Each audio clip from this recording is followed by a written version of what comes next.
గుడి గోపురంపై కలశాలు చూసే ఉంటారు కదా, వాటి వెనుక ఎంత సైన్స్ దాగి ఉందో మీకు తెలుసా?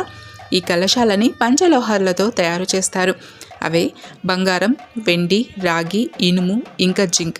వీటికి ఎలక్ట్రోమాగ్నెటిక్ ప్రాపర్టీస్ ఉంటాయి. ఈ 5 లోహాలు రాత్రి సమయంలో చంద్రుడి నుండి వచ్చే ఎలక్ట్రోమాగ్నెటిక్ వేవ్స్ని గ్రహించి వాటిలో స్టోర్ చేసుకుంటాయి. భూమికి ఉన్న గ్రావిటీ వల్ల ఆ ఎనర్జీ కిందకి వస్తుంది. మనం ఎప్పుడైతే గుడిలోకి అడుగు పెడతామో వెంటనే ఆ మ్యాగ్నెటిక్ ఎనర్జీ మనలోకి పాస్ అయ్యి బ్రెయిన్లోని ఫంక్షన్స్ అన్నీ బ్యాలెన్స్ అవుతాయి. అందుకే గుడికి వెళ్ళగానే మనసు చాలా ప్రశాంతంగా అనిపిస్తుంది. కాబట్టి మనం గుడికి తప్పకుండా వెళ్ళాలి. మన ధర్మం ఎంత గొప్పదో కదా. మీలో ఎంతమందికి ఇలా అనిపించింది? ఎప్పుడైనా మీరు గమనించారా?